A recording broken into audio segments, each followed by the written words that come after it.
quick question. Deontay Wilder, 31-0, 31 knockouts. Listen. What? As the one interviewer asked Deontay Wilder, I understand your career has been strategically choreographed. Listen, we will fight Deontay Wilder, but we will fight him when he's 40-0, right? So he got 9 more fights to get. He gonna fight my grandmother. She dead. We gonna wake her up, put the dirt off of her. My grandmother's grandmother. Come on now, when you're 31-0 in America as a heavyweight champion, his name should be posted on everybody's refrigerator, right or wrong. Come on now, 31-0, your household name, right? He's fighting guys out of the top 50 in the world. You see the last fight? The guy got hit. The guy got hit with a phantom punch. No, he landed that punch.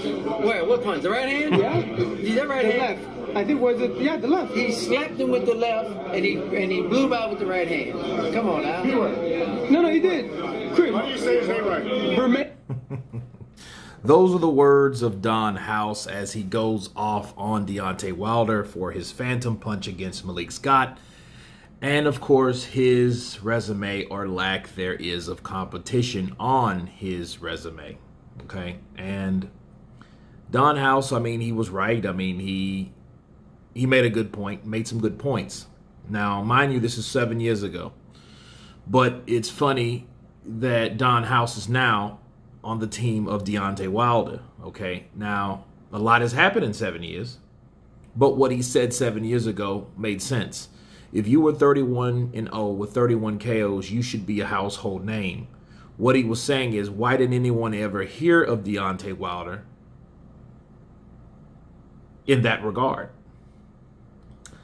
And that was the whole point he was making, along with the phantom dive or the phantom punch / dive by master diver Malik Scott. Okay.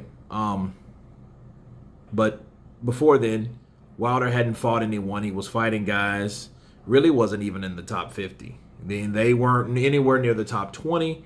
They were guys that we never heard of. You know, he had some noticeable names that still fight to this day. He had Chris Arreola. He ended up eventually knocking out Bermane Stavern after going 12 rounds with him. Okay, so they're on there. They're known. You know, are they high in regard? No. Spilka. You know, when Spilka was knocked out cold, probably the most brutal knockout that Wilder ever got was Spilka. I mean, when you are toted out on the gurney, yeah, that's a knockout. So, you know, so that Spilka was pretty good up until that time. Okay. But, you know, he gave Wilder problems with his, you know, awkwardness. Football player Gerard Washington. You know, he was 19-0 when he fought, you know, Wilder. But by that time, people were already fed up with Wilder not fighting like guys like Charles Martin. You know, Andy Ruiz, you know, he was in a whole nother market and platform at that time. He was with Top Rank. Who else could he fought? Klitschko, of course. And now, you know, that fight never happened. Now, I was told that Klitschko, he wanted Klitschko, but never got Klitschko. Well, if that's the case, that he should have looked at his management, because his management was Shelley Finkel, which was management of Klitschko. So that's who he needed to be side-eyeing at that point, if he didn't get that particular fight. So back to Don House, he was saying, hey, the guys that he's fought, no one heard of, you know, my grandmom, my grandmom's grandmom, you know, and 40 more fights because these guys were never heard of. And that was true. Now, has his resume improved in the last 3 years? Of course it has. The 2 fights with Tyson Fury, the 2 fights with Luis Ortiz, Dominic Brazil is a known name, which he's probably pretty much out the door. I don't know if he will fight again. I'm not sure. But those are the 5 fights that he's fought since then. Okay. You know, so he's won 3 out of 5 of those fights, but at least those fighters we've heard of. Okay, so, you know, his resume has increased and hasn't improved. It has improved since the last 7 years, but even to have all those fights, like Don House was saying, it's been orchestrated. All right. It's been strategically done. I mean, that you couldn't get any better than that. Now, did it pay off? We'll see.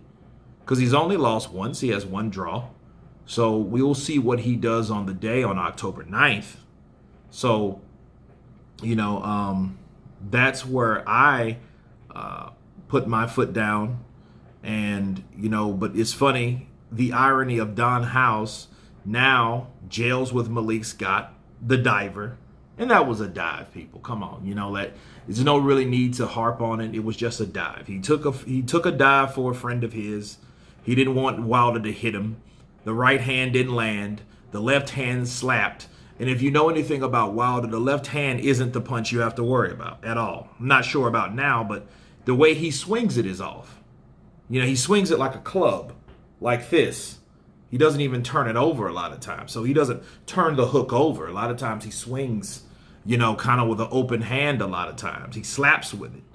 You know what I mean? And just like he slapped Malik Scott. And Malik Scott, he got hit with that punch, right, which was nothing. And then the right hand didn't even hit him. And then you got Ellie Set back here, the one that conducted the interview. Shouts out to him, but he's also a fanboy.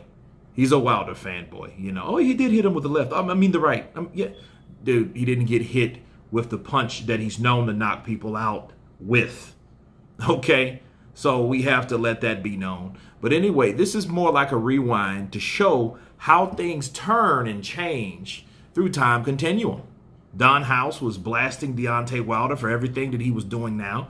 Now he's helping him get what he used to have. Isn't that ironic? You guys tell me what you think about Don House going off on Deontay Wilder. Of course, please subscribe. And you guys been counterpunching. Peace.